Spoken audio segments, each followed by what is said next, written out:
Have you ever wondered why some people seem to attract wealth effortlessly while others struggle despite working hard? Welcome back to the Book Summaries channel. Today, we are traveling back to ancient Mesopotamia to uncover the timeless financial secrets found in George S. Clason's masterpiece, The Richest Man in Babylon. These parables have helped millions move from lean purses to lasting wealth. The story begins with Bansir, a chariot builder, and Kabi, a musician, who are living in the prosperous city of Babylon but find themselves constantly broke.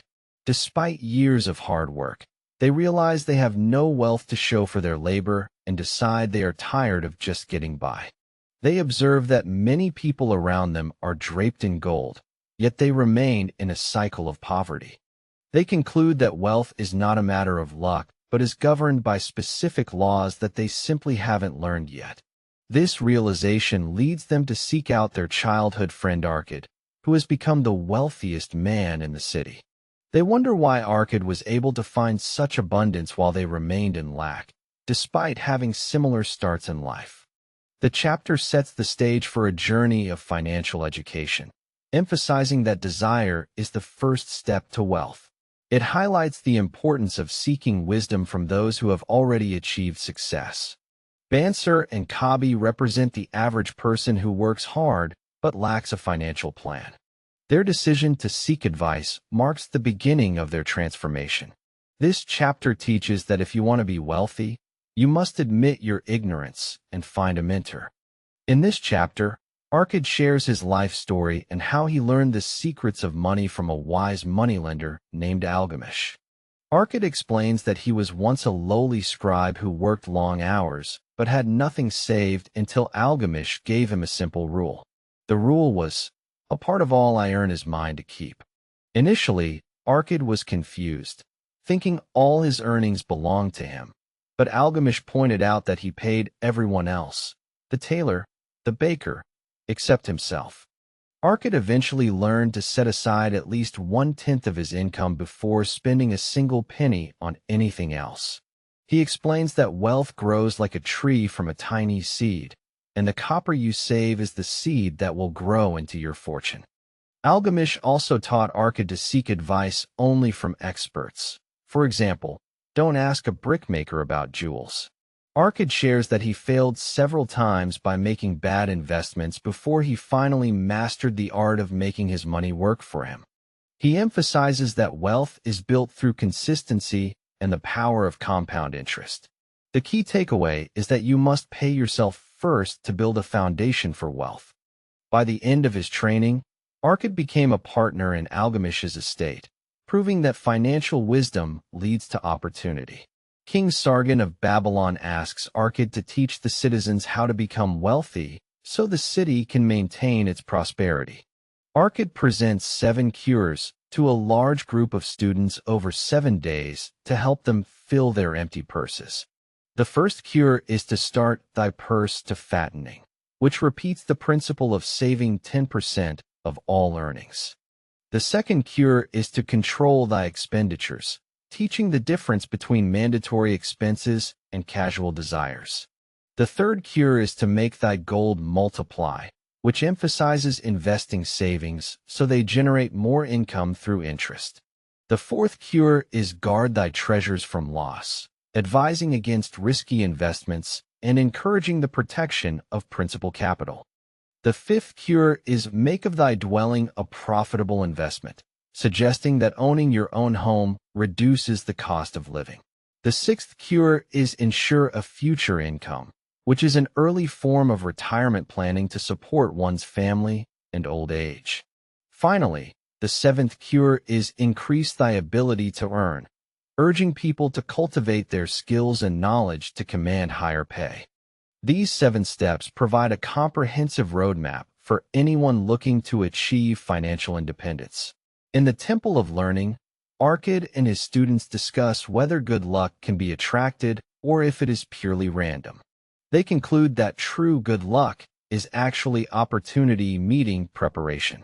Most people think of luck as finding a bag of gold or winning at the gaming tables, but Arkad argues these are rare and fleeting. Instead, He explains that luck follows those who take action and seize the opportunities presented to them by the gods. He shares stories of men who hesitated and lost great chances, labeling procrastination as the enemy of luck. Procrastination is the thief that steals away the opportunity to build wealth when the timing is right. To attract good luck, a man must overcome the habit of delaying and be ready to move when a good deal appears. The goddess of good luck is pleased with men of action who are diligent and decisive. This chapter teaches that we create our own luck by being proactive and avoiding the trap of waiting for the perfect moment. Wealthy men are simply those who did not let opportunities pass them by. Therefore, action is the magnet that pulls luck into your life. This chapter tells the story of Nomacer, Arkad's son, who was sent away with a bag of gold and a clay tablet containing the 5 laws of gold. Nomacer initially loses his gold to scammers because he ignores the laws, but he eventually reads the tablet and rebuilds his fortune. The first law states that gold comes easily to the man who saves at least 1/10 of his earnings. The second law says that gold labors diligently for the wise owner who finds it profitable employment.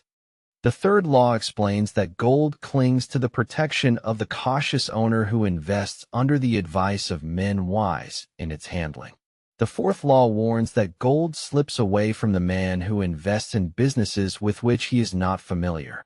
The fifth law declares that gold flees the man who forces it to impossible earnings or follows the alluring tips of tricksters.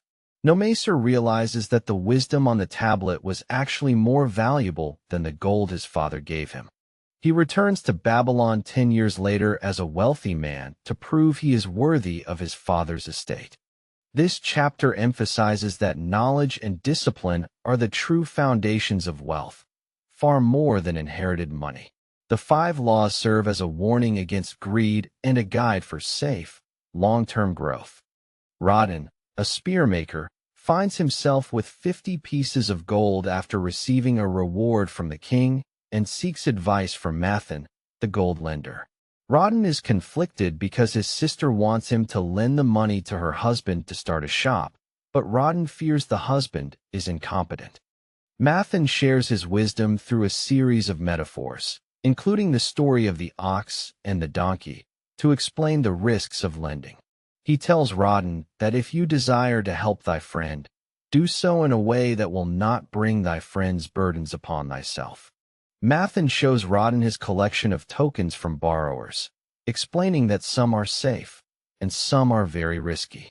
He emphasizes that it is better to have a little caution than a great regret later. The lender's primary duty is to ensure the safety of the principal amount before looking for profit. Mathan advises Rodin to only lend his gold if there is a guarantee it will be returned. This chapter provides crucial lessons on personal boundaries and the ethics of lending money to friends and family. It teaches that your primary financial responsibility is to protect your own hard-earned assets. Wisdom in lending is just as important as wisdom in earning. Babylon faces a massive siege by an invading army, and the citizens are terrified as the battle rages for weeks. They constantly ask old Banzer, a brave guard at the gate, if the walls will hold and if they are safe. Banzer remains calm and reassures them that the walls of Babylon were built to withstand any attack.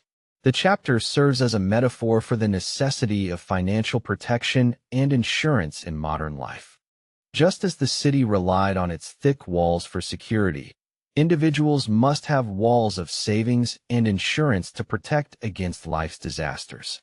Without protection, even the wealthiest person can be ruined by an unexpected siege of misfortune or illness. Clason argues that we cannot afford to be without adequate protection in a world full of risks. The walls of Babylon represent the peace of mind that comes from having a solid financial buffer. This chapter highlights that wealth isn't just about growth, it's about defense and staying power. It encourages readers to value security as much as they value profit. In the end, the walls hold, and the city survives, proving that preparation is the key to endurance. Tarkad, a young man who is hungry and deeply in debt, meets Dabasir, a wealthy camel trader whom he owes money. Instead of just demanding payment, Dabasir tells Tarkad the story of how he was once a slave in Syria due to his own debts. Dabasir explains that he had a soul of a slave because he ran away from his problems instead of facing his creditors. While in slavery, a kind woman challenged him to prove he had the soul of a free man by escaping and paying back his debts in Babylon. Dabasir escaped across the desert, nearly dying of thirst, but his determination to reclaim his honor kept him alive. He returned to Babylon, worked hard, and negotiated with every person he owed to pay them back slowly over time. He learned that where the determination is, the way can be found. By following a strict plan, he eventually cleared his name and became a respected merchant again. This chapter is a powerful lesson on debt management and personal integrity. It teaches that debt is a heavy burden that can strip a person of their dignity. However, any person can achieve freedom if they have the courage to face their creditors and work a plan. This chapter is presented as a series of letters from a modern archaeology professor who discovers ancient clay tablets and applies their lessons to his own life. The tablets contain the records of Dabasir, the camel trader, outlining his specific plan for financial recovery. The plan is divided into 3 parts. First, save 10% of all earnings to pay oneself. Second, use 70% to provide for the home and family, food, clothing, and shelter. Third, use the remaining 20% to pay back creditors proportionally. The professor, who was struggling with modern debt, followed this ancient plan and found that it worked perfectly even in the 20th century. He was able to live comfortably, build a savings account, and eventually pay off all his debts while gaining the respect of his peers. The tablets prove that the laws of money are universal and do not change with time or technology. This chapter bridges the gap between ancient Babylon and the modern world, showing the practical application of the book's core teachings. It offers a clear, mathematical formula for escaping debt and building wealth simultaneously. The success of the professor serves as a final proof of the book's effectiveness. The final story follows Sharonada, a wealthy merchant traveling with the grandson of his former partner. The grandson is spoiled and believes that work is for slaves, looking down on those who labor. Sharonada decides to tell the young man the truth, that he and the boy's grandfather were once slaves themselves. He explains how they found joy and pride in hard work, which eventually led to their freedom and great wealth. Sharonada shares that work is the best friend I've ever known because it brought him everything he ever desired. Through labor, he gained the skills, the money, and the respect necessary to rise from the bottom of society. The young man realizes that his arrogance was misplaced and that work is not a burden but a privilege and a path to greatness. He learns that the luck his grandfather had was actually the result of tireless effort and a positive attitude toward work. The story concludes with the young man vowing to change his ways and embrace the value of labor. This chapter reinforces that wealth is not just about money, but about the character built through productive work. It is a motivational end to the book, celebrating the dignity of human effort.